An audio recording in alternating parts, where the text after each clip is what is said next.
Okay. Today we will treat action and uses of medicines, and we'll start that is pharmacology. We'll start with cardiovascular pharmacology. Cardiovascular pharmacology. What we are going to do there, cardiovascular. What is it talking about? The heart and what? Blood vessels, right? Cardio, heart. Vascular, blood vessels. So we talk about, but before we can do that, for you to appreciate this better, we would talk about a bit of, for you to understand cardiovascular pharmacology, there's need for us to talk about just a bit, not deeply,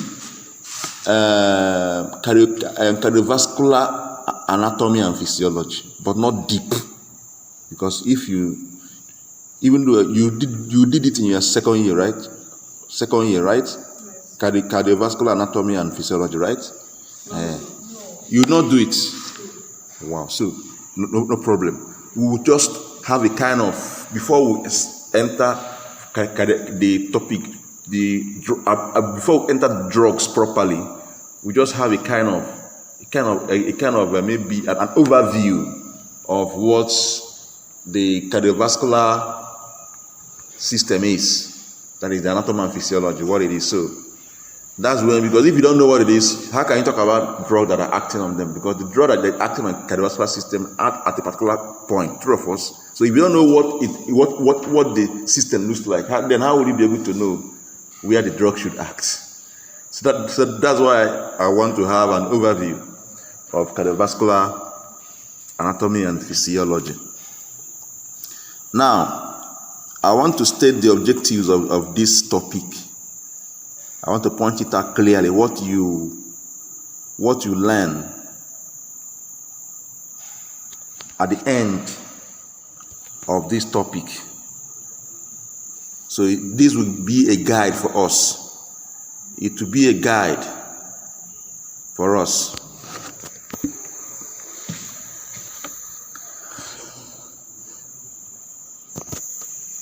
Okay, at the end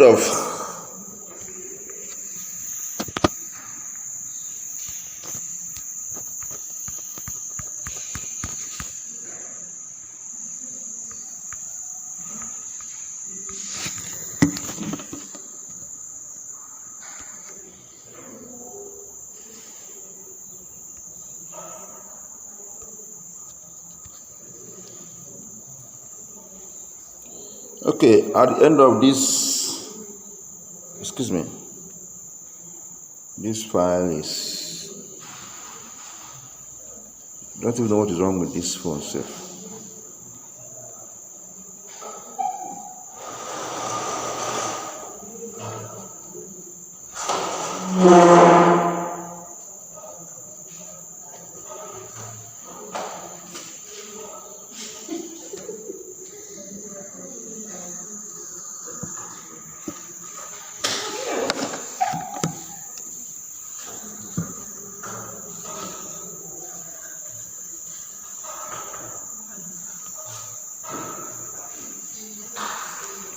Okay.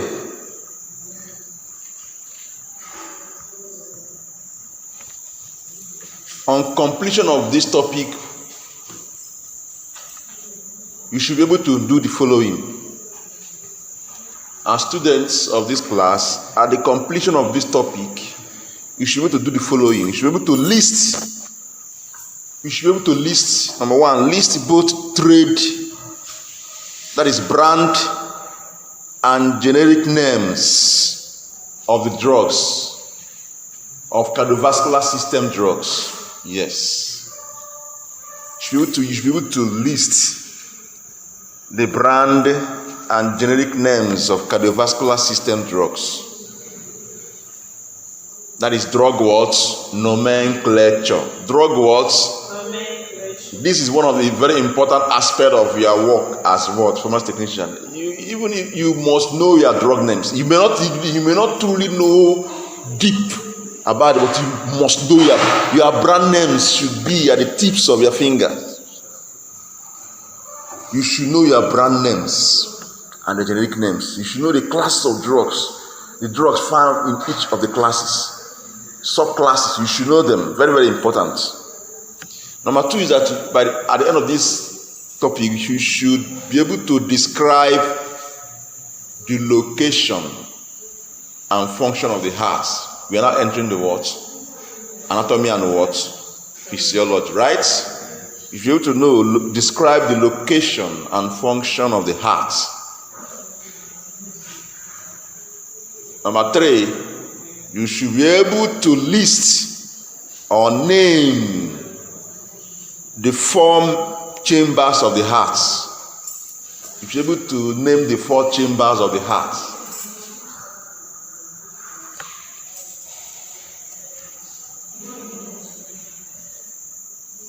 Number 4, you should be able to explain how the heart receives nourishment, or how the heart is nourished. You should be able to explain how the heart receives nourishment. Let me even know your previous knowledge of how do you think the heart receives nourishment? How? By what? By what? By what? It's not true. By what?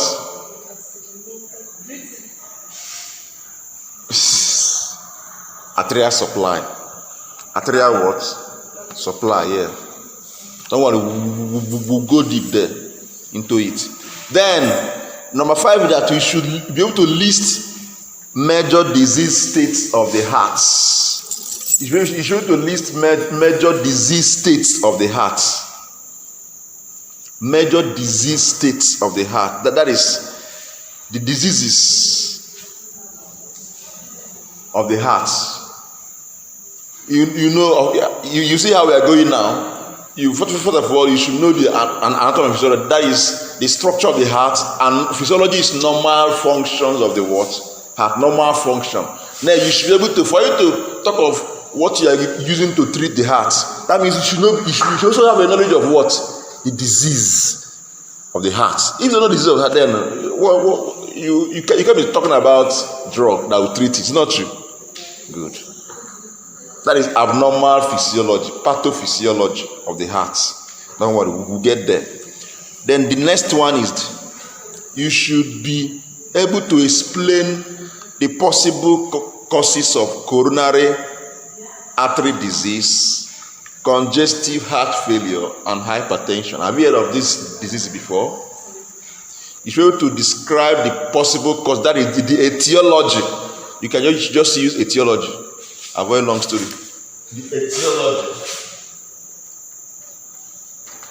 The etiology that's possible, the causes of disease. Are you there?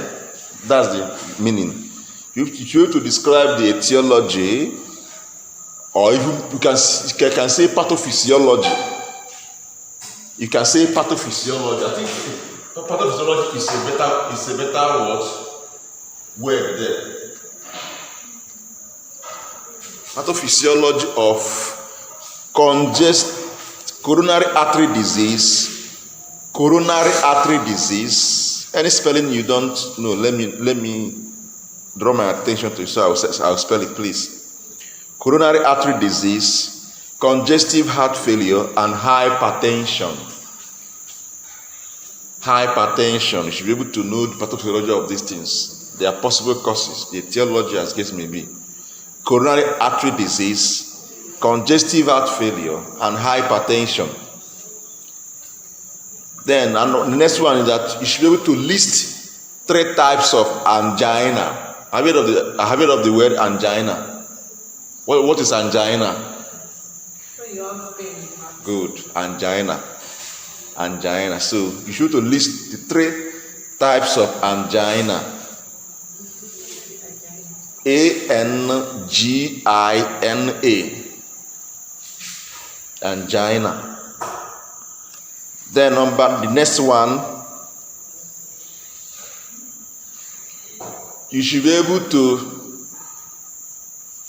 describe how heart conditions, or simply how hypertension and hyperlipidemia can contribute to heart conditions. You should to describe how hypertension and hyperlipidemia, you know the spelling for hyperlipidemia, right? You know the spelling for hyperlipidemia. Hyperlipidemia. Hyperlipidemia. From the name, what do you think it is? Good. In the where? In the blood. Hyper, too high, higher than the normal value. Lipid, fats. Emia, blood. So high content of lipid above normal in the what? Blood. Hyperlipidemia. What is hypertension? High blood pressure above normal. You know that blood pressure is very, very important in blood circulation. If there is no blood pressure, blood will not circulate. Are you aware? Just make use of if you know tap water. The reason why tap water gets to here, or even borehole behind this wall, the reason why it can leave the ground underground and come up is because there's this pressure, pumping pressure exerted. Is that pressure that it used to come up? Even for pressure, under normal circumstances, going up is against gravity, right? So the pressure that make it to come up. Now, from the reservoir for tap-borne water, the pressure from there is what will take the water to different places. So pressure, the same thing. You know that blood vessel is like this pipe, small pipes, right? Is the pressure. What exert that pressure that helps this thing to blood to move on in the blood vessels? Where is the pressure coming from? Where is the pressure coming from? Where? Good. The pumping action of the heart exert this pressure. So this pressure is what takes blood to different places of the body, parts of the body. So if that pressure is not there will be what? Problem. Blood will not circulate. Nutrient, oxygen will not get to different parts of the body. Waste product will not even be able to be taken away from the body. Am I communicating? Now, but once there's this pressure, all this can be achieved. But the body system has its own way through homeostasis to regulate this blood pressure so that it doesn't get too high. Because if it gets too higher than normal, there'll be a problem. That's why they have range of blood pressure that is acceptable. Which one is the minimum acceptable? At least you can say that it's okay. Who can tell me? Good. Systolic is what? Diastolic is what? Good. Now this pressure, the blood, the body's homeostatic system try to control it so that it will remain within it is a range to fall within an acceptable range. Once it is higher than this range, it becomes high consistently. It becomes or persistently. It becomes what? Hypertension. Once it's below this range, it becomes what? Hypotension. Now this is what the body does. So now, when the blood pressure becomes too high, hypertension will ensue. Now, they don't want to find out this particular one. This one said that we should be able to describe how this hypertension and hyperlipidemia can lead to heart conditions. By the end of this class, you learn it. Have you seen this? Not your regular class. Now, the next one is this. You should be able to compare you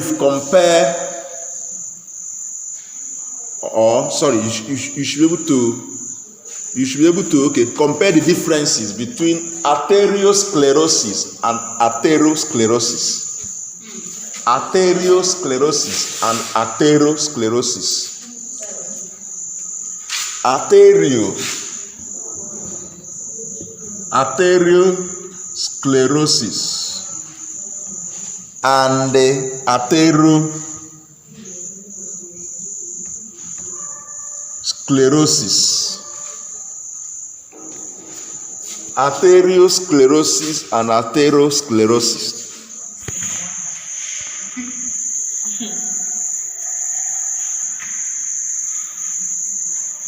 Then let's continue.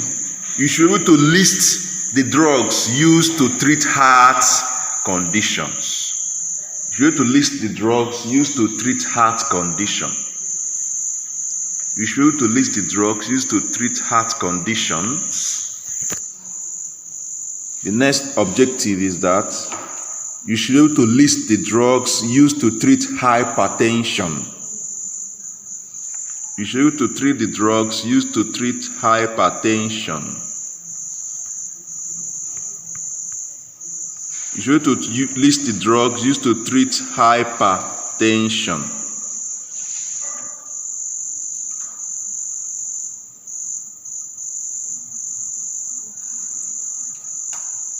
As pharmacy technician now, this one is very, very important as pharmacy technician. That you should be able to apply the correct auxiliary labels to the drugs covered. You know what is auxiliary label, right? You did it in your dispensing practical, right? You know what auxiliary label is. So if you don't know by now, I'm sorry, go back to your dispensing practical textbook, notebook, whatever book you have, use them and revise it. Very important. You should be able to apply correct, put the adjective there. You should be able to apply the correct auxiliary labels to the drugs covered. The correct auxiliary labels to the drugs covered. As all the drugs will cover now, you should be able to know what you should be in their auxiliary label. The last one says you should be able to describe the indications for and mechanisms of actions of the following drug classes. You should be able to describe, two things are here now. You should be able to describe their indications and their mechanism of action. Person wey no indication for drug and mechanism of action of a drug. Is that one a pharmacy technician? Is that one a student that did pharmacology? Pharmacology is all about mechanism of action and indication. You know what indications is? What is indication? Good. What of mechanism of action? Good. So by the end of this, you should be able to describe the indications for and the mechanism of actions of the following drug classes. Look at the drug classes are as follows. Angiotensin converting enzyme inhibitors. Angiotensin converting enzymes inhibitors. Angiotensin converting enzyme inhibitors. Do you need the spelling? Angio,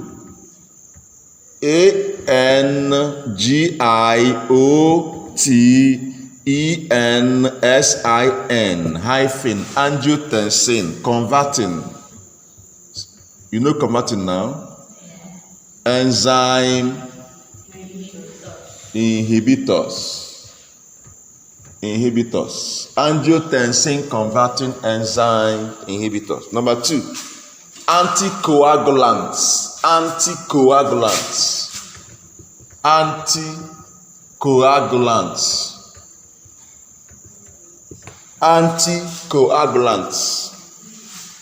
Number 3, beta blockers. Here you are. in your shelf where you do where you're doing your IT, you may be seeing these drugs there by now, but you may not know which is which. By the end of this class, you go there and scatter everything. You be like, what's going on? You can now, even after today's class, you can go back and start looking at examining that shelf you have running around for the past 3 months again. Okay, this is beta blocker. This is angiotensin converting enzyme. Wow, this is this. Because before we go deep into the class, I will list all the cardiovascular drugs and classes, their name, even spot their brand names of some of them, so that you start appreciating it immediately before even going deep to each of them. Now we have angiotensin converting enzyme inhibitors, anticoagulants, beta blockers, calcium channel blockers, calcium channel blockers, calcium channel blockers, calcium channel blockers, calcium channel blockers. Next one is diuretics. Diuretics. Next one is nitrates. Nitrates. Nitrates. Next one is thrombolytics.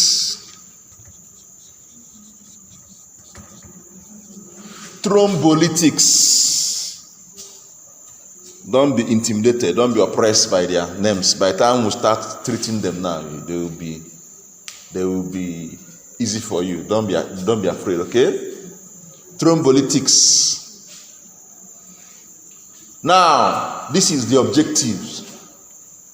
Behavioral objective. What we are supposed to learn. Know. What you should be able to do by the end of this class. If we finish this topic and you're not able to achieve any of these things, or even one of these things, there's a question mark in what you learned from this class. So after this topic, you try to see whether, go back to the objectives and see whether these things listed here, whether you can do them. That's when you know whether you actually learned something from this topic. Is it clear? Good. Now, before we continue, because this is somehow new, or it may not be actually new to you, but I want to clear up the benefit of doubt by listing some words, some terms, and their meaning. Sometimes you will encounter in this topic and their meanings. Should I do that? So that it will help you when the lecture is going on. Not when I mention a term. Someone will ask me, what does it mean? You know. Now let's look at some words, some terms. I think each one I mention, I'll just say the meaning, so we don't waste time. Okay? Each one I mention, I'll just say the meaning, so we don't waste time. Number one is artery. What is an artery? What's an artery? That does what? What blood does it carry? You say it carries what? No, give me that definition you gave before I asked the question. You said what? Blood vessel that does what? To the heart. Mamma mia.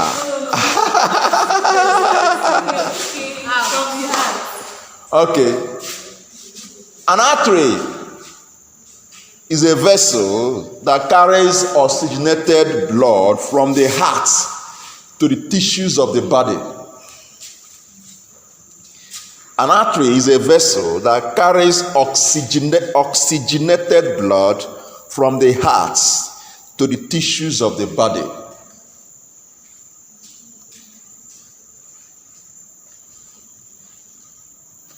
Do you know where that blood, that oxygenated blood actually came from? Who can tell me?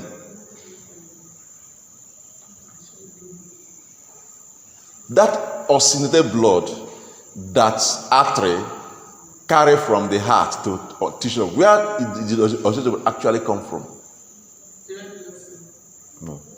Now let me just, even though we still talk about it in detail when we go to anatomy and physiology of the heart. Actually, this blood comes from the what? From where? From where? From you know that as you breathe in, oxygen enters, right? Good. Now, when you get to the alveoli, the last unit of the lungs, right? There's there's capillary there. There's gaseous exchange there. What happens is that the oxygen that you breathe in will be exchanged with carbon dioxide that come from the body. This oxygen will not enter the capillary, and it will be drained from the alveoli up. They will now come up again through pulmonary, what? Is it artery or vein? They will be drained into the pulmonary vein, right? Which now enter what? Through the superior. Don't worry. Let me confuse you. By the time we will start talking about anatomy and physiology of the heart, you understand it. But just let's leave it at this level, okay? But just know that it comes from the lungs. Is the blood? Let me just give a summary. Blood from the whole body, from the vein, blood drained by the vein is deoxygenated. This blood is going straight from the whole part of the body. The one that is coming from the head is entering the heart through superior vena cava. The one that comes from the limbs up is entering the heart through the inferior vena cava. All of them will meet at a junction and now enter the what? Where? The heart, right? Through the what? Atrium. Which is right or left? Don't worry. Wait. I'm talking about what we should discuss in this topic. Forgive me, but I just wanted to know the level so that I know where I will start from. Okay, but it's okay. But just know that it comes from the where? Lungs. Are you there? Because this blood carried by the vein already doesn't contain oxygen again. They contain more of carbon dioxide that need to be taken away from the system. That's why they will not enter the lungs. If you breathe in, oxygen will enter. That carbon dioxide will be exchanged with oxygen. Carbon dioxide will now be taken up. While the oxygen you breathe in will be taken in. Now, what happens is that the blood that will now come out from the lungs again back to the heart will now contain oxygen. While it has dropped. So the carbon dioxide that is dropped, you now breathe it away from breathe it out. They now come up from the lungs. You now breathe it as what?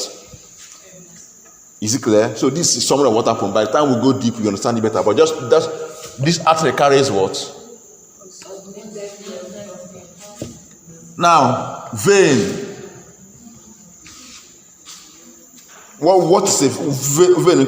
First, now, if artery carries, vein carries what? But there is one special vein. We have hepatic portal vein. It's unique on its own. Even when you go to pulmonary artery and vein, they are not exactly the same thing with circulatory, with peripheral artery and vein. Don't worry, we'll get there. The next one is capillaries.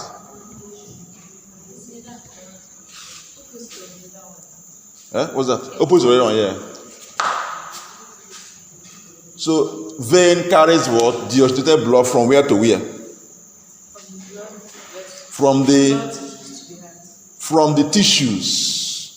From the tissues of the body to the what? To the heart. Is it clear? Is it clear? Good. They carry deoxygenated blood. Now capillary. What's a capillary? Any idea?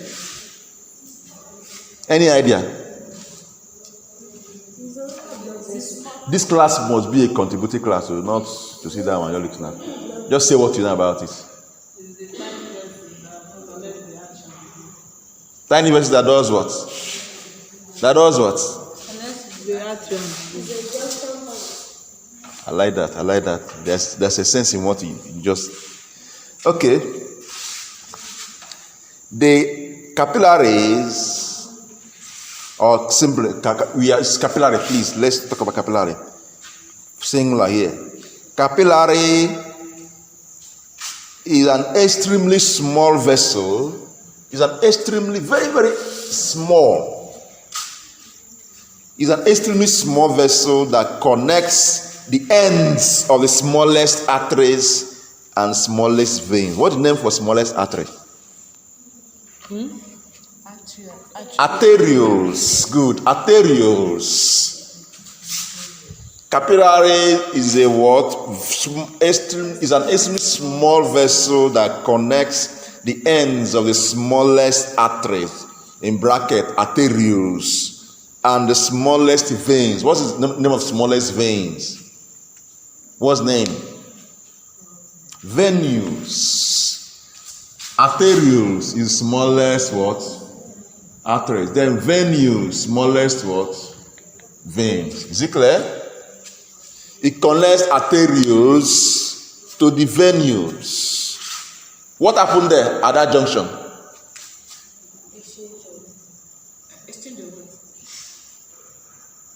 Exchange of what happens there? Chemical something. She said exchange of chemical something. Okay, what happens there is that there's exchange of nutrients. Let's see what is exchange. When you have capillary together, we got the word capillary bed. Remember, have you heard of capillary bed before? Yes. So, of course, it's not only one. I hope you know. They form a bed at that junction, right?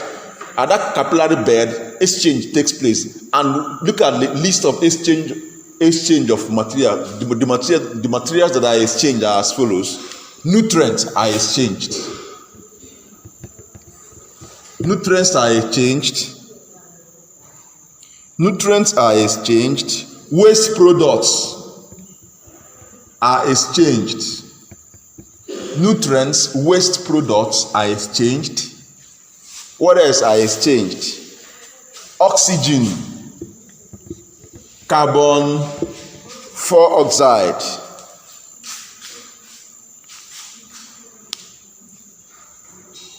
Can you group these material that are exchanged with respect to different systems of the body involved?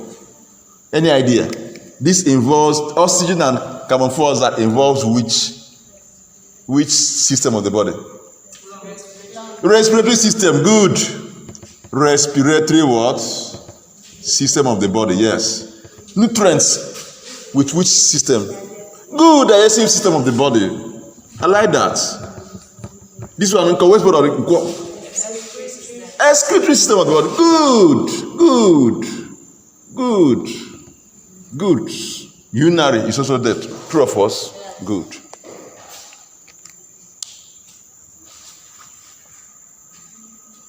Do you think capillaries, you can just see capillaries with your eyes? No. So they exist at the cellular level, true or false? Tissue level, true or false? Within the what? Tissues, true or false? So at cellular what level? Clear of true or false? Good. Because the blood, after you are seeing entering after that pierces a particular organ or supply a particular organ, it won't enter, it will now form that capillary within for exchange of what? These things. Am I communicating? Because you know that the cell, respiration is not breathing, taking in air, oxygen, and bringing out oxygen. Actual respiration takes place at the cellular level. Actual respiration takes place at what? Cellular level. The taking in of air and oxygen and bringing out of carbon dioxide, that one is just gaseous exchange. Where is that oxygen? Where is that carbon dioxide produced? Am I communicating? Where is it produced? Where? At cellular level. Mitochondria, powerhouse of the world cell. Because what happens? If you eat, after eating, right? What you eat, most of them will come down as well, glucose, right? If you breathe in air, oxygen will enter.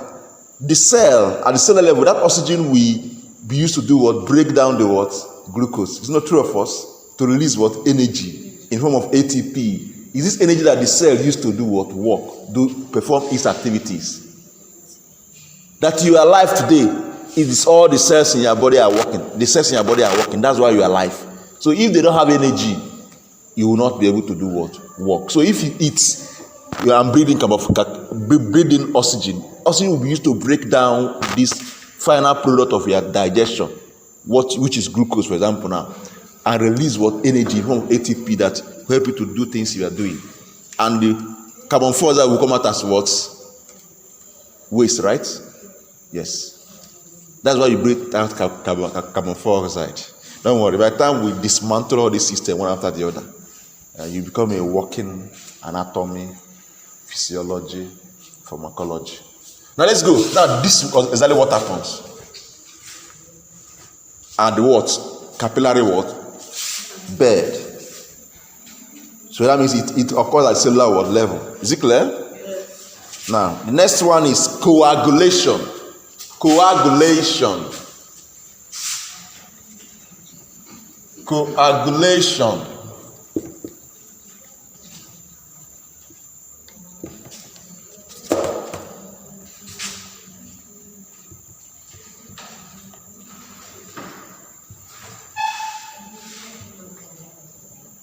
Coagulation. Coagulation. What do you, have you heard of the term before? Coagulation. Yes. What does it mean?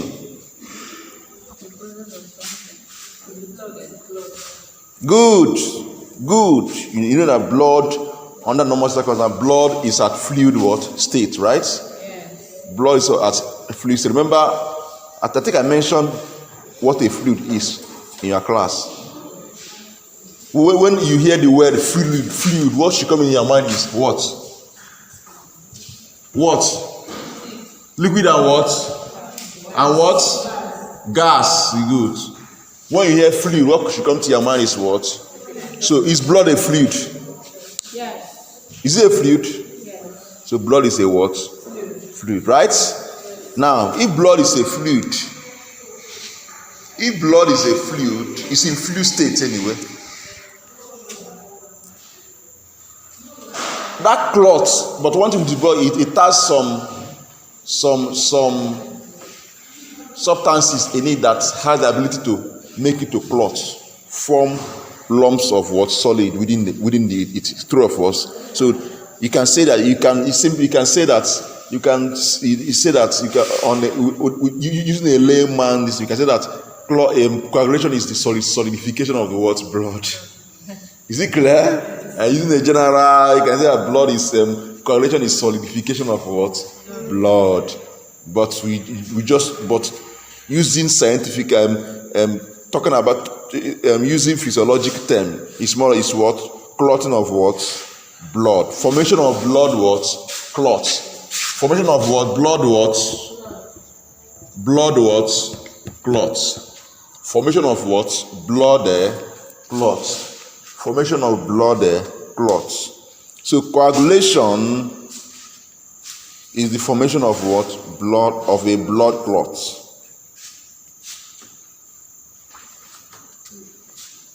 To coagulate is to change to solidify or change from a fluid state to a solid state. To coagulate means to solidify or change from a fluid state to a solid state. Then another term is diuretic. Diuretic. Any idea? What is a diuretic? Any idea? Yes, with liquid. What is a diuretic? That's the question. Excess fluid in the body. I'll be diuretic. Excess fluid in the body is what? Can call what? Edema. So eat my blood, that diuretic. That is it. What's my daughter to let me? Or drink water too much. Is it what? When the blood is too liquid. It's too watery. Okay. Okay. You know, accumulation of fluid in the body leads to what? Edema, right? Yes. Good. Now, diuretic is used to remove excess water, therefore preventing or treating edema. Any patient they place on diuretic, they want to remove excess accumulated fluid from the system. Is it clear? So the process is diuresis. The process itself is diuresis. The process of removing excess fluid is diuresis.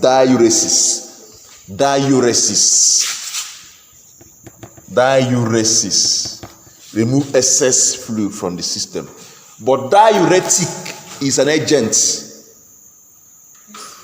Of course, when you mention agent, in chemical agent now, drug and what have you, in pharmacology, you know what it means now. So diuretics, a diuretic is an agent that increases urine output and excretion of water from the body. Good evening. A diuretic is an agent. Please know the difference between diuretic and diuresis. They're not the same thing. Diuresis is the process itself of removing, but diuretic is the agent that causes what? That can cause what? Diuresis. So a diuretic is an agent that increases urine output.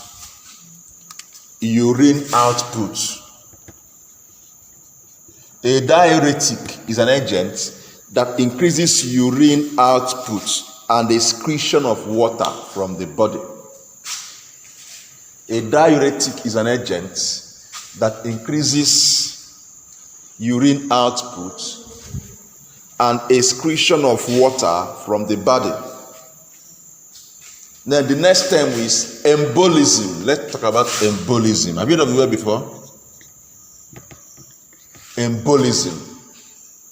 These are sometimes you come across in this topic. So I'm trying to explain those terms so that when we start, the topic will be a pushover for you. You don't have any difficulty understanding the topic. Embolism. Have you heard of this term before? Embolism.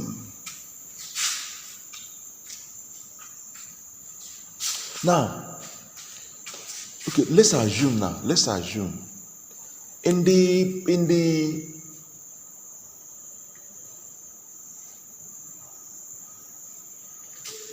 assume this is a pipe.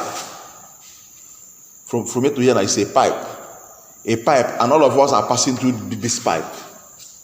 We are passing through this pipe, and you come to a point. There's something like a stone, a big stone, is at the middle of the pipe. And if we get there, do you think we can pass easily? We will not even be able to pass there. We may be stuck in there. Are you with me? Yes. Now, the same thing with blood. Blood doesn't like anything that will disturb it. It likes to flow in the bloodstream without any trouble. Any small thing that maybe any foreign agent that appear you know that the stone is a foreign agent now. The stone that I described now. In the blood vessel, any foreign agent that will just block the vessel gives blood problem. They will go there, blood will just go there and pack there. Next they will start clotting there. They will start doing what? Clotting there.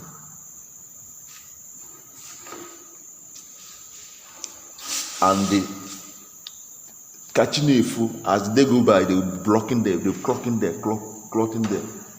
More, they will increase in size. And it's a very delicate issue for the heart. It can lead to what?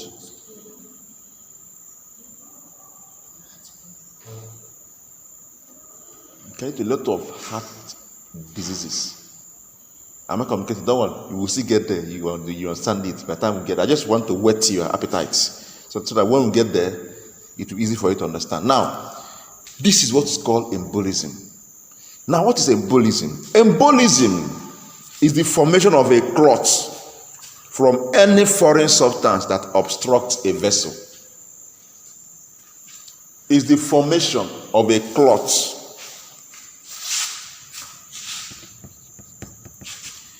from any substance that obstructs a vessel.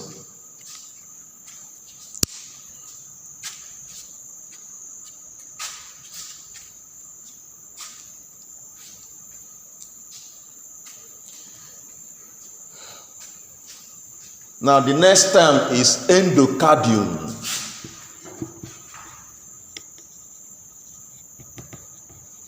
Endocardium. Endocardium. Endocardium. Any idea here? Because you see cardium, heart, endo inside. Wow, what a wonderful analysis. What a smart analysis. Inside the heart is endocardium. So anything inside the heart is endocardium.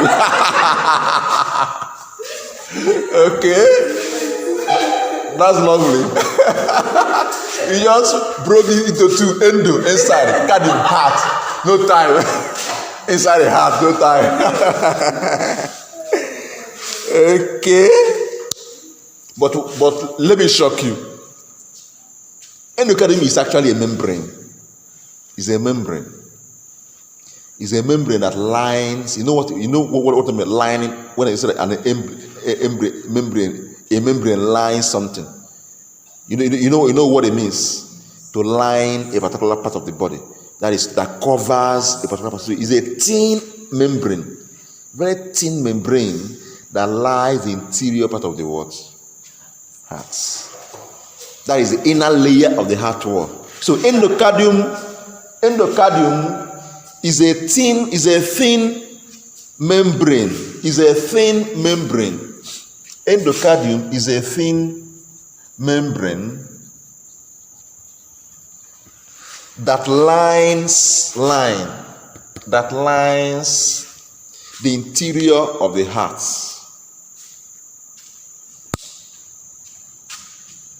The interior of the heart.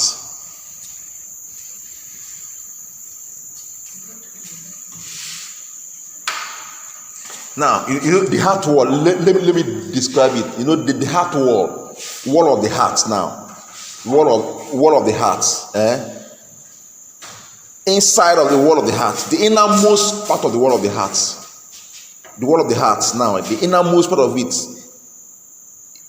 That layer that lines the innermost part of it is what? Endocardium. So it is the inner layer of the heart wall. In other words, you can say the inner layer of the heart wall. It's a thin membrane that lines the interior of the heart. In other words, you can say it is the inner layer of the what? Heart wall. That is endocardium. Now you start hearing different cardium now. Oh yeah, let's go. Next one is epicardium. I'm going to say it here. Epicardium is what? Epicardium is what? Oh yeah. Middle layer. Outer layer. Which one? At the exterior layer of the At the outer layer of the heart wall. Outer layer of what? Okay. So epicardium is the outer layer of the heart wall, but it's actually the inner layer of the pericardium. Don't worry, I'll talk about pericardium now. Epicardium is the outer layer of the what? Heart wall. And the inner layer of the what? Pericardium. And the inner layer of the what? Pericardium. I need to go this way. Wait. Diagram of the heart. Okay. The epicardium is outer layer of the heart wall, and the inner layer of the pericardium. Now let's go to pericardium. What is pericardium?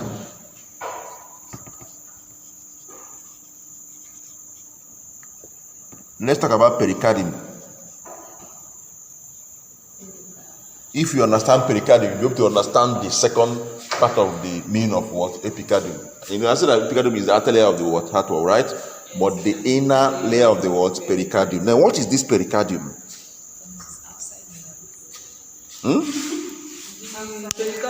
Is what? What is pericardium?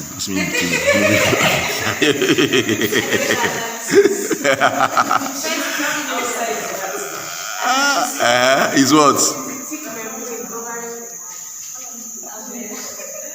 Is what? It covers the epicardium.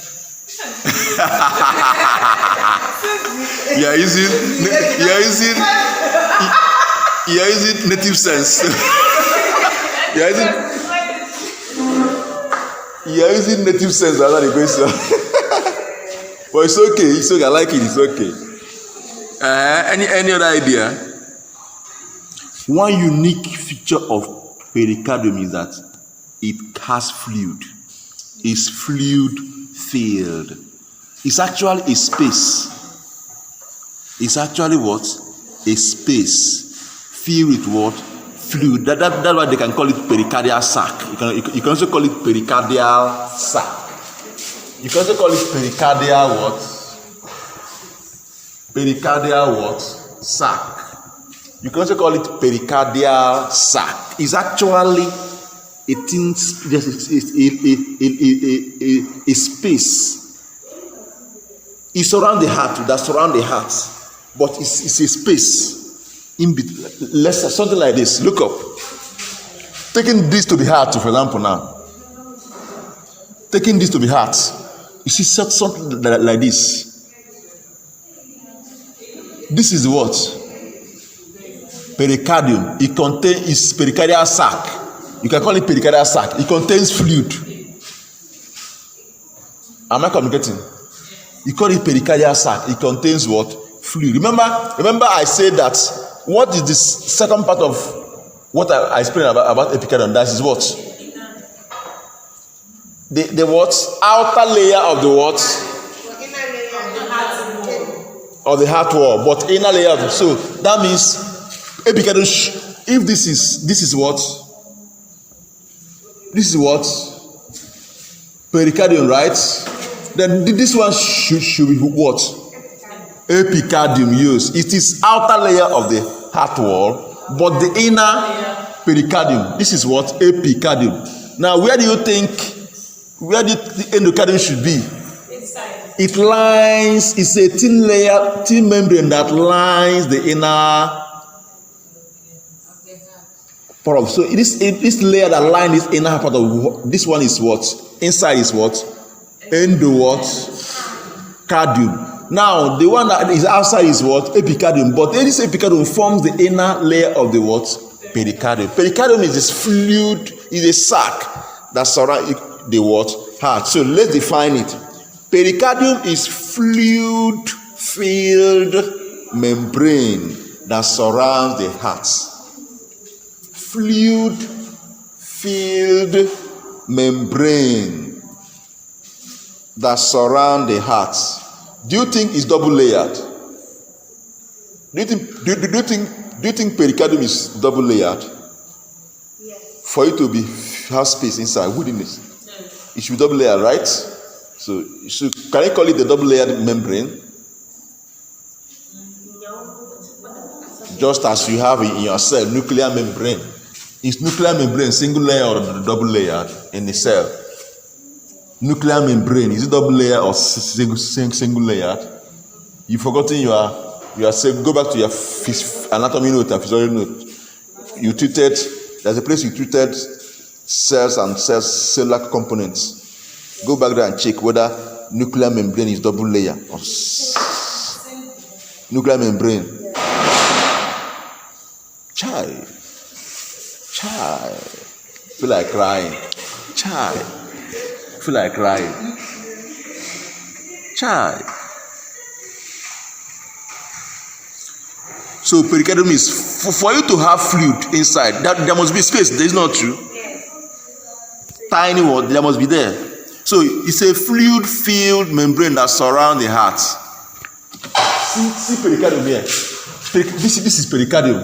This is fluid-filled membrane. That's why it's double layer. It's not. It's for you to have. If it doesn't have this and this, where would the fluid be?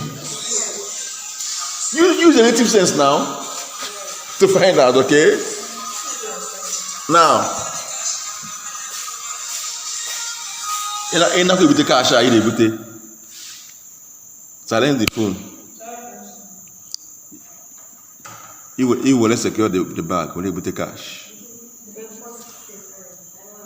Only will actually secure the bag. Even Pepe.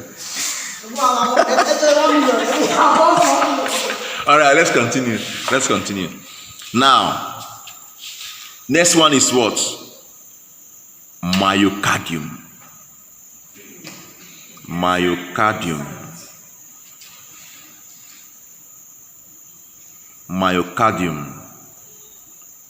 Myocardium is the middle muscular layer of the heart wall. Myocardium is the middle muscles of the heart. It's the muscles of the heart. The muscular layer is myocardium. It's the middle muscular layer. Myocardium is the middle muscular layer of the heart wall. It contains cardiac muscle tissues. Myocardium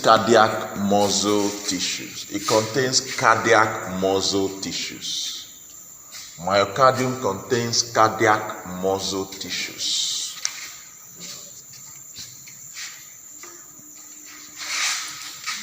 Now the next term is enzyme.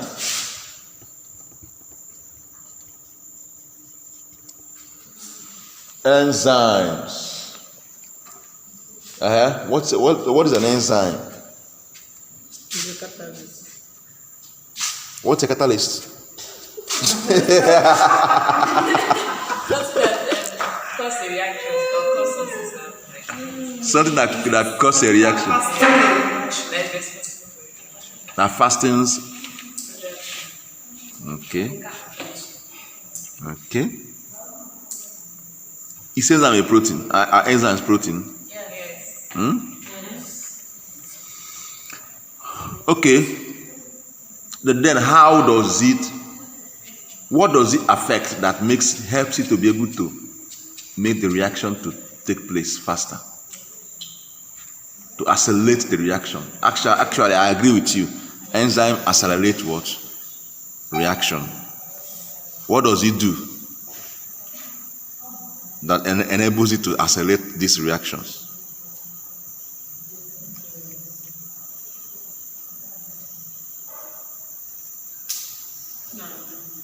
Enzymes are also known as they are biological what? Catalysts. You can call them biological what? Catalysts. They are biological. They are not. They are biological what?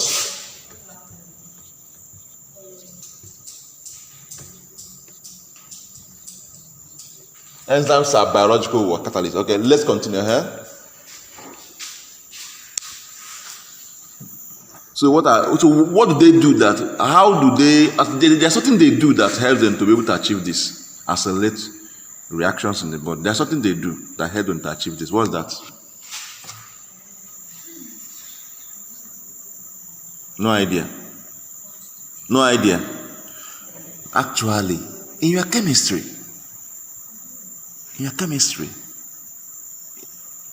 in your rate of reaction, right? Chemical reaction. Have you seen why I used to tell students? You can never escape this. Anything you refuse to do. Hello. Not even here. I'm talking about you. I'm talking about your secondary chemistry, not your A-level chemistry. I'm talking about your O-level chemistry, not A-level chemistry. It's only chemistry I'm talking about. There's something in your chemical reaction. Yes. Did you come across activation energy? Activation energy. Activation what? Energy. What is it? What is activation energy? Minimum energy that does what? For a reaction to occur. Good. As in minimum energy, yeah. What it means that the least energy that whatever that may be imposed, that should that how do I put it now? You know, to initiate a particular reaction, now there's a minimum energy that is needed for that reaction to do what? Take place. True or false? Now,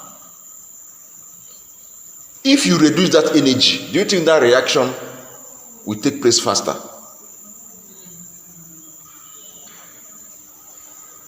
Think well.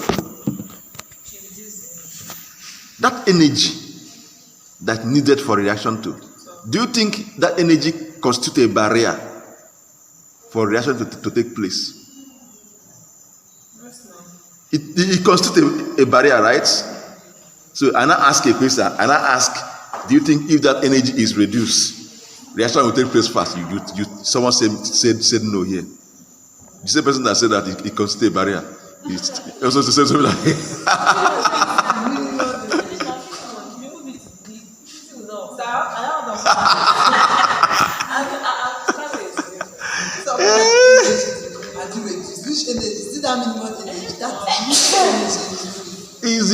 is the amount of energy required to initiate a reaction.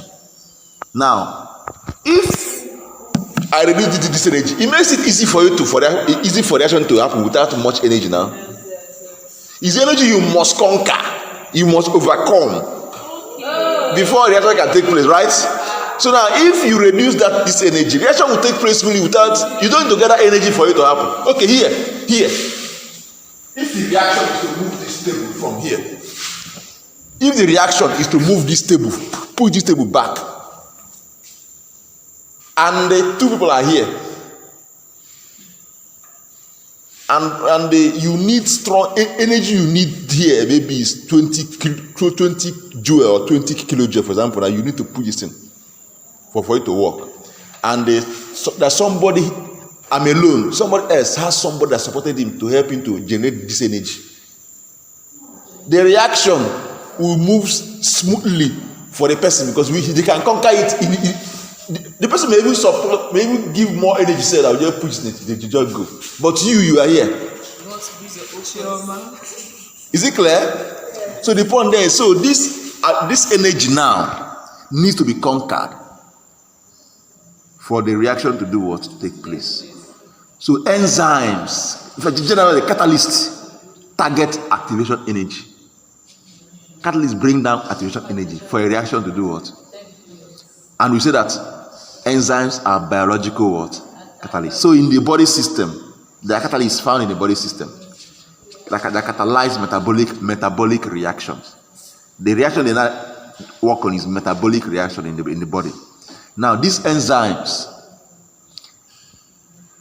target this what? Energy. They reduce the energy required to initiate the reaction. So it makes the reaction to move what? Smoothly. So that's why that's how they accelerate what? Biological reaction, metabolic reaction in the body, enzymes. So by definition, is it clear? Yes. By definition, an enzyme is a protein that accelerates a reaction by reducing the amount of energy required to initiate a reaction. By definition, an enzyme is a protein. Sorry. By definition, an enzyme is a protein that accelerates metabolic reactions or a metabolic reaction by reducing the amount of energy required to initiate the reaction. An enzyme is a protein that accelerates metabolic reaction by reducing the energy, by reducing the amount of energy required to initiate the reaction. So an enzyme is also known as a what? Biological what? Catalyst. Biological what? Catalyst. Now let's go to the next term. Syndrome.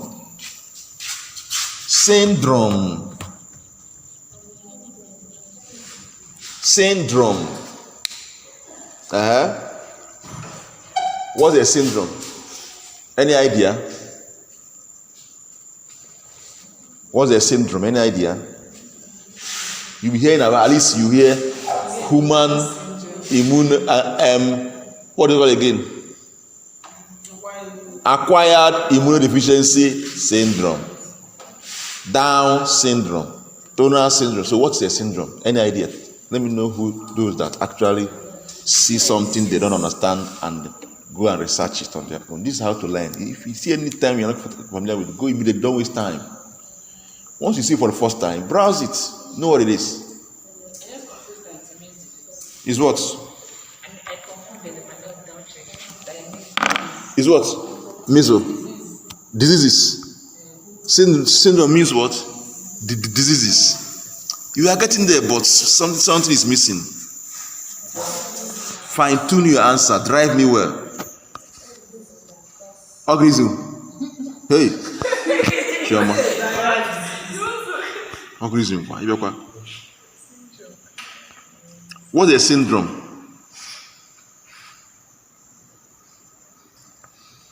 We know that we have different conditions, heart condition, diseases, right?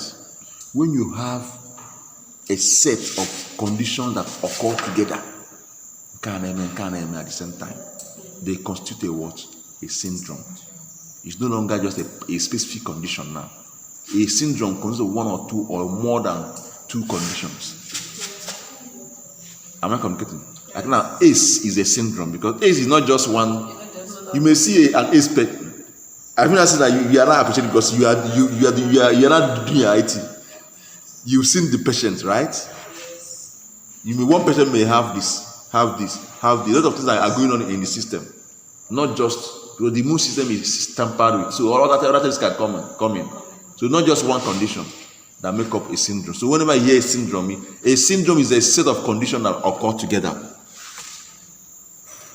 A syndrome is a set of conditions that occur together. A set of conditions that occur what? Together.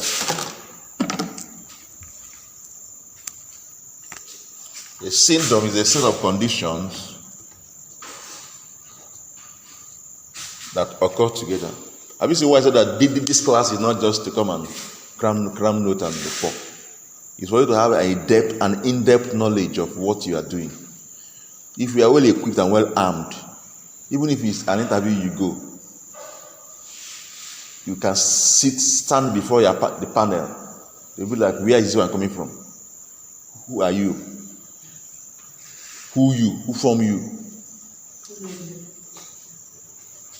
Who was that?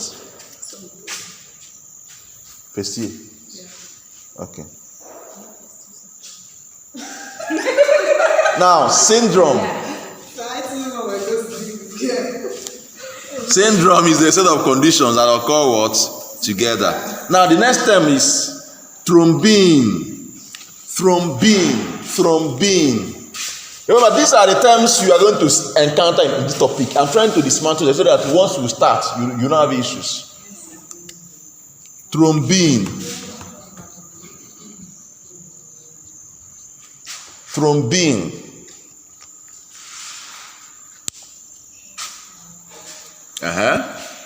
You did blood clotting in your physiology, right? Ngome.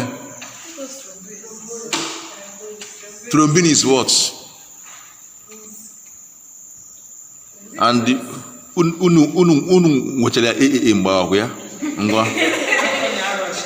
thrombin is what?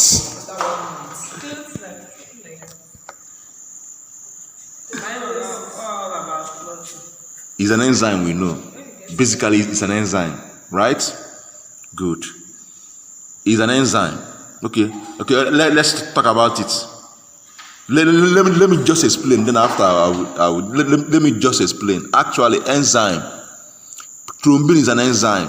It's formed from. We can call it a proenzyme. Prothrombin.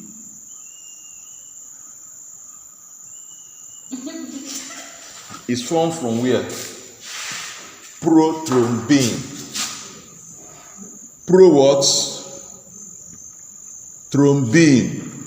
Thrombin is formed from where? Prothrombin. So that means you can refer prothrombin as what? Proenzyme. Am I communicating? That's where the precursor, that's where it came from. Then,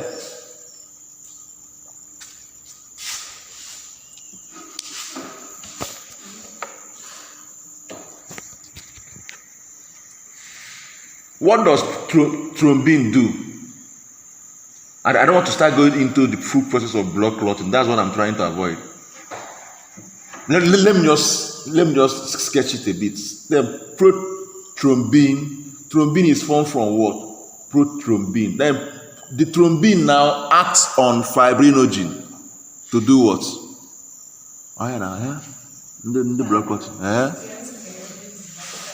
It acts on fibrinogen to do what? And convert it to fibrin.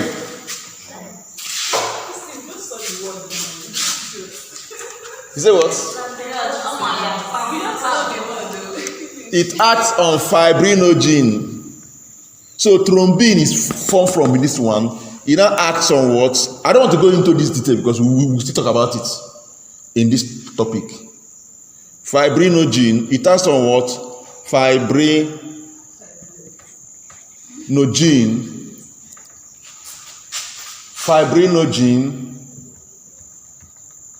So thrombin acts here on what? Fibrinogen to convert it to what? Fibrin. I don't want to go into the explanation. We'll talk about it. All fibrin is now the culprit gogo in blood what? Clotting. Fibrin is the culprit, the chief culprit in what? Blood what? Clotting. Remember, thrombin is formed from prothrombin and it acts on fibrinogen to convert it to what? Fibrin. All fibrin is the cocoa in what? Blood what? Clotting.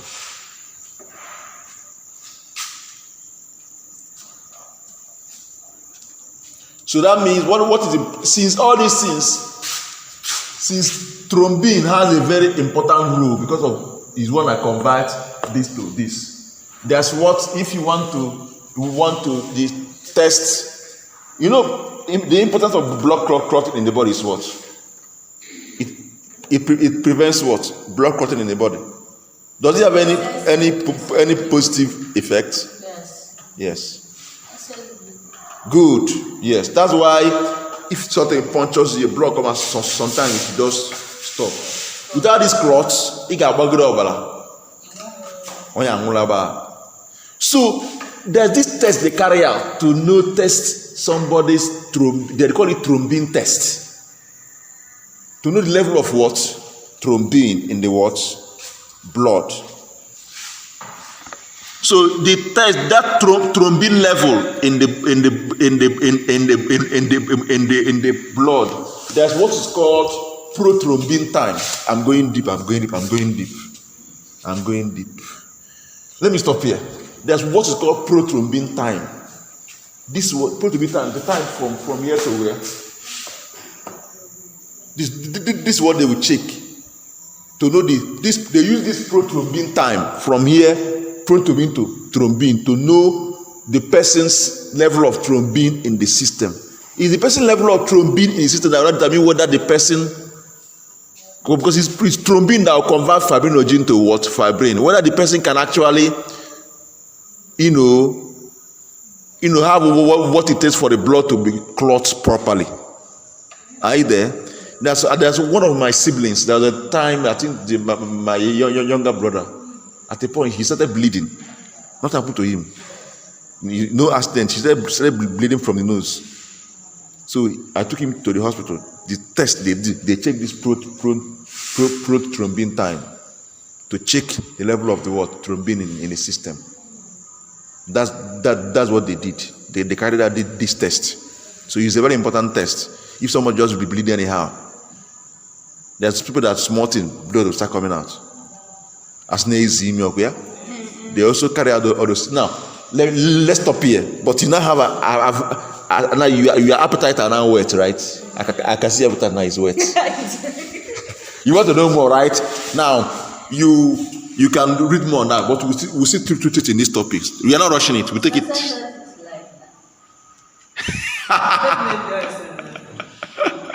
Watch over slide.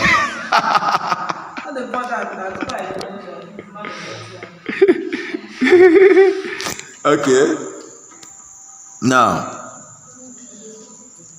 let's continue. So what is thrombin now?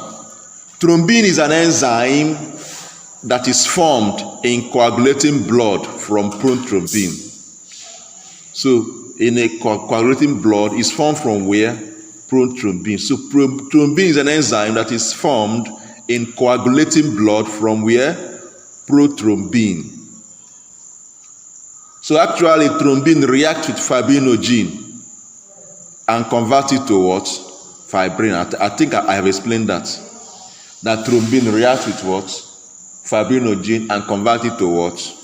Fibrin. Thrombin is an enzyme that is formed in coagulating blood from prothrombin. Thrombin reacts with fibrinogen and convert it to what? Fibrin. This fibrin now is essential in the formation of what? Blood clots. Is essential in the formation of what? Blood clots. Is essential in the formation of what? Blood clots.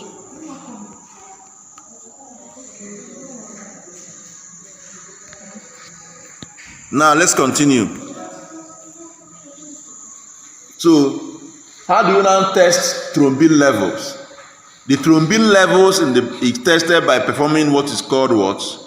Prothrombin time test. Prothrombin time. They check the prothrombin time. You can call it prothrombin time. You can simply say partial thromboplastin time blood test. Prothrombin test. Prothrombin time. Prothrombin time.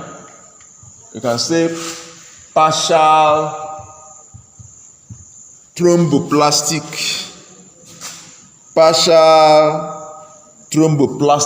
time blood test. Thromboplastic time blood test. Ndị otu nọ na med lab now, we will be doing this test. We will be doing this now as part of their course topics they do. Is it clear now? Have you seen how wonderful the healthcare system is? They will concentrate more on this side. Is it clear? So with this idea that maybe where you're working, you can say, okay, patient, okay, have you checked here? You need to check the prothrombin time. Let's see what is happening. Is he okay? Who is the person? You know, it gives joy, knowing you are what? Onions. Not like one woman that has sold her onions.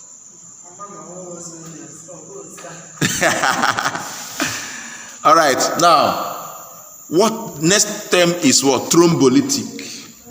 What is a thrombolytic? Just as you have diuretic, we have what? Diuretic is an agent. Diuresis is a process. The same way we have thrombolytic is a what? Thrombolytic is an agent. Then thrombolysis is what?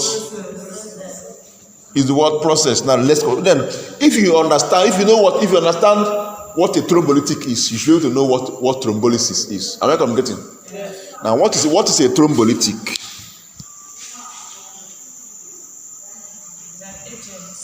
That does what? That was what? See. See. What's a thrombolytic? Okay, now let me explain. Thrombolytic break. You know that in as much as blood clotting is very, very good.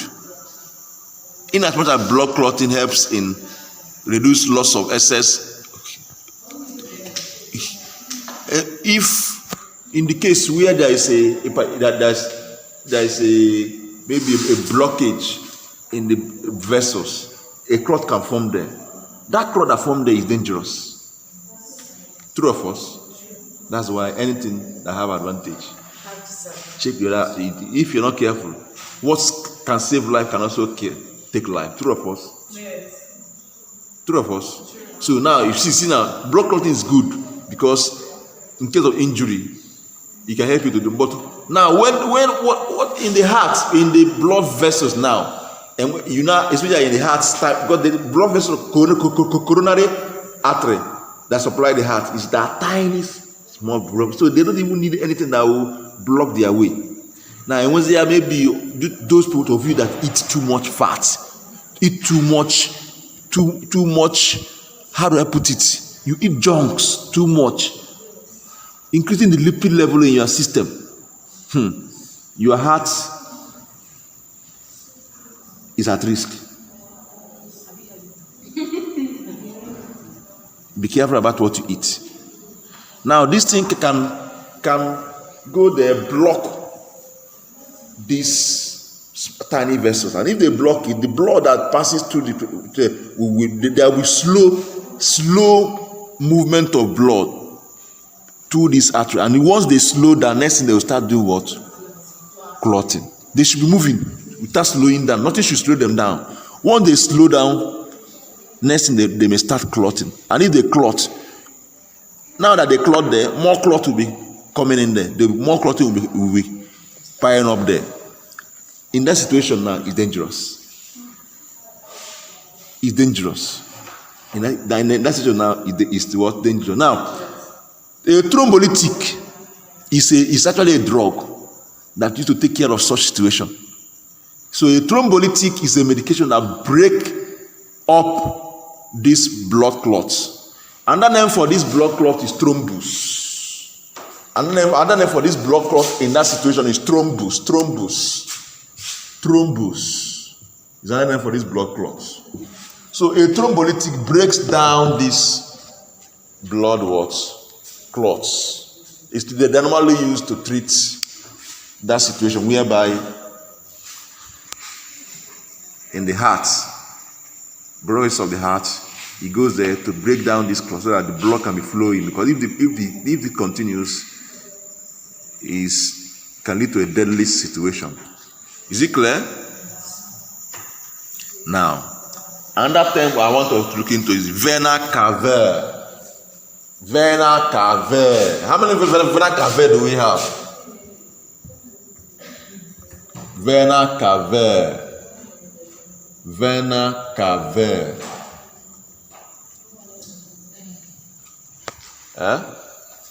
There are two of them now.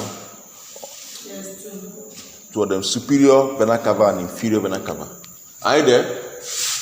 SVC and what? IVC. SVC and IVC.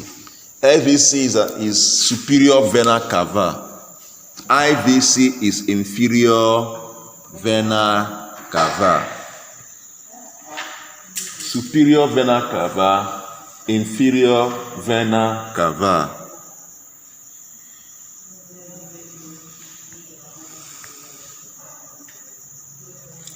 Inferior vena cava and superior vena cava. Am I communicating? Am I? Good. Let's continue. Now, what are these vena cava? They are that they are very large vessels. They are large vessels. That's one point. They are large vessels. Are they veins or artery? They are veins. Yeah, they are large veins. They are large vessels that carry the oxygenated blood from different parts of the body. In fact, that is the final, all the veins that is coming from the whole body enter this vena cava vein.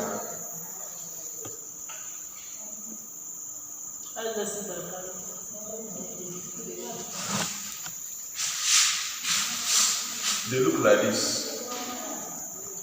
Here with the heart, right? You see them. Gabs, IVC, Kagani, SVC. SVC superior on top, superior upper. All the SVC carries all the deoxygenated blood from the brain head, from here above, down to the heart, to the right atrium of the heart. While inferior drain blood from lower limbs, lower part of the body up to this place and enter. All the veins there drain into the what? All the vein from your leg up, drain or empty into the what? Inferior vena cava, that will now enter the what? Right atrium. All the deoxygenated blood from the head, brain, this part of the head, the eye, all this in your head, your neck, all of them that drain into what? Superior vena cava, that will now enter the what? Right atrium of the heart. This blood are going straight to the lungs, where they will be oxygenated, and they take back to the heart. They will now enter the heart again through the what? Through the what? Ventricles, right through where? Don't worry, we'll see treat it. I don't want to go deep. We'll treat it, okay?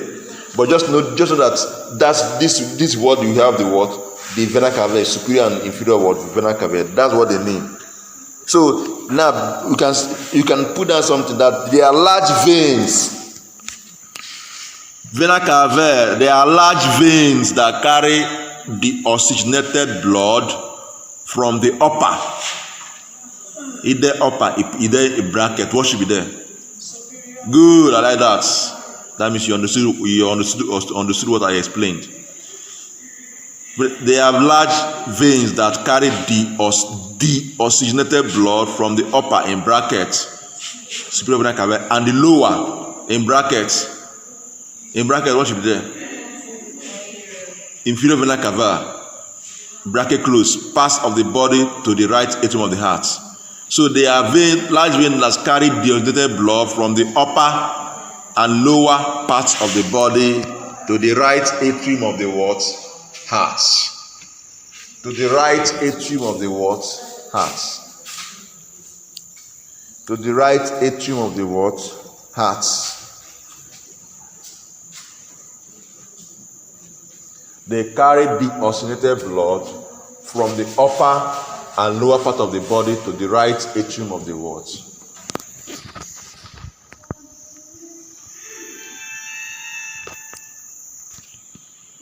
Is it clear? Any questions so far? You know, I told you that before I enter the topic, I want to go into different drugs. Use cardiovascular drugs. All the cardiovascular drugs, we'll list them.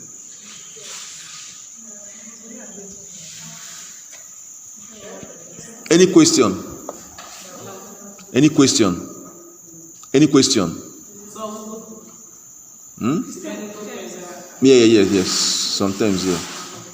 You can find out more. No. By the time as you go, or you will see more, you can. But these are the basic one you see. Any question?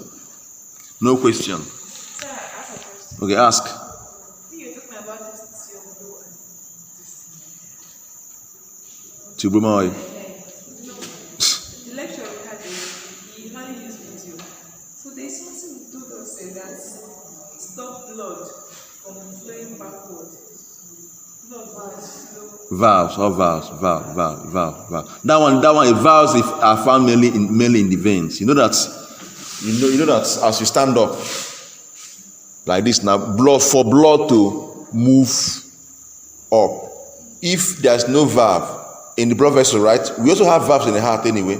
In the blood vessel, if there's no valve, those valves there, what happens is that the blood will start going down, going back. That's why there are some people that have what is called varicose vein. Have you seen some people that if you look at their leg, you look as if there's accumulation of lines, maybe fluid, or it's not actually that is blood. Sometimes you call it varicose vein. Varicose vein. If you look at their leg, you see it, and some of them, their own is too much. It's a very serious condition, though. But when it's forming, you won't feel it. It takes time to develop. What happens is that those valves that hold blood from going down are weak in those vessels. They now, blood that should be going up, they understand going down will be going down and form that thing you are seeing. We call it varicose vein. You can browse it. You can call it varicose vein. I want you to research on it. Tomorrow we'll discuss it. Tomorrow we'll just talk about it. Varicose vein. No, varicose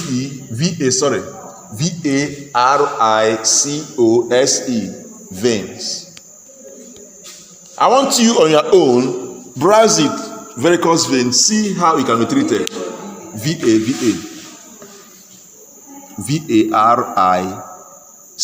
varicose, varicose vein.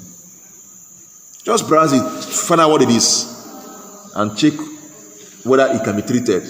What drug can be used? These are tomorrow. You teach me that one.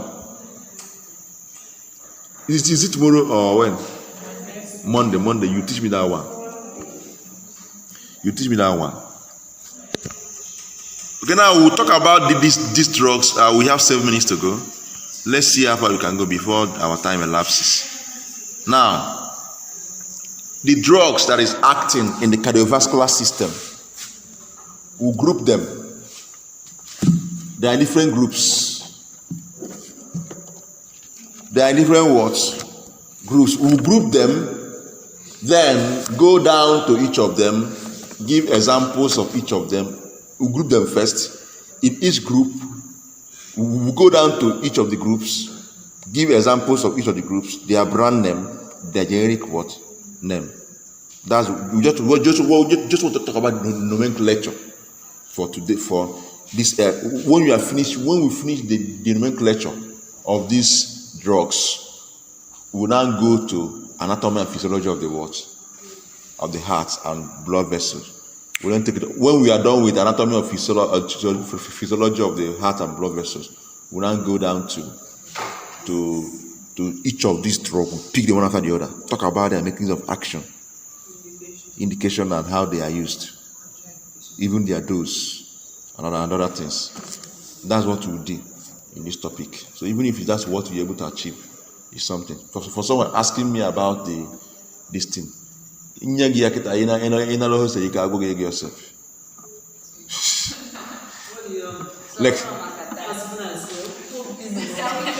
Lecture abuye.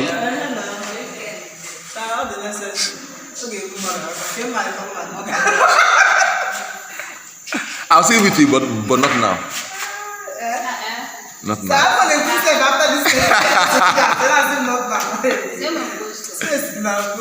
Okay, I ask question.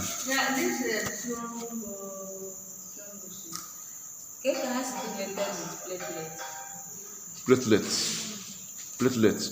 Yeah, all those things that they are platelet factors now. They are platelet what factor? They are. Okay. So, shall we? Now, body jugo.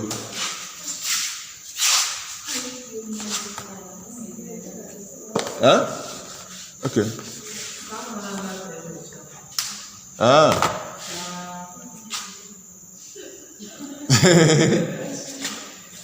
Okay, now the cardiovascular agent or drugs.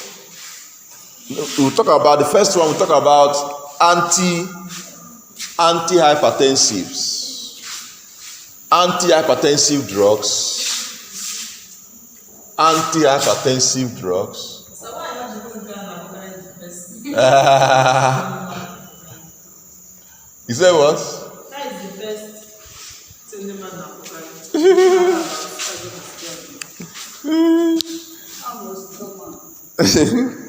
Antihypertensive drugs. We'll talk about antihypertensive drugs. Then we'll talk about drugs for hypotension. Drugs for what? Hypo. Just list them. Drug for hypotensive drugs for antihypotensives. Anyway, antihypotensive or simply drugs for hypotension. Then we'll talk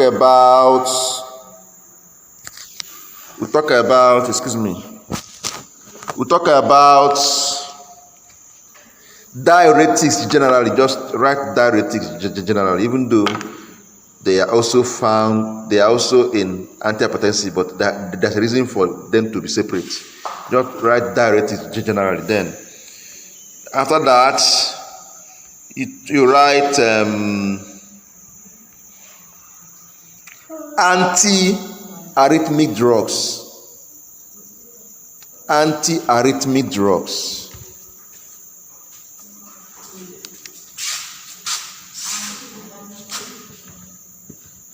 Anti-arrhythmic drugs.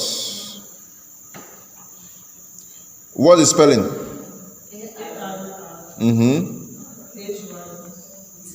H what?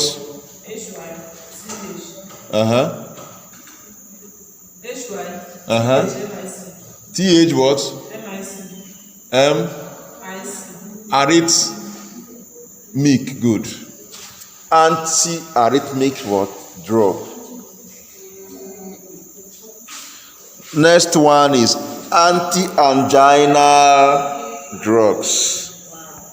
Anti-anginal drugs. Anti-anginal drugs. The next one is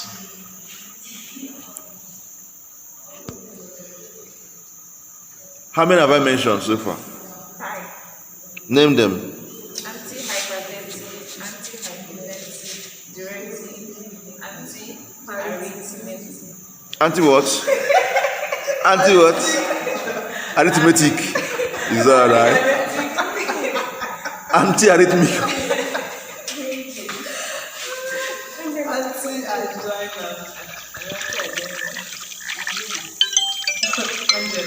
Our time is up. We'll stop here for today.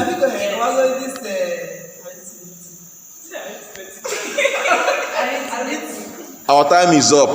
Yes. We'll continue from Monday. Okay? Browse it. Thank you. Browse it. Put it in writing. Have you heard of bradycardia, tachycardia? Bradycardia, yes. Browse it.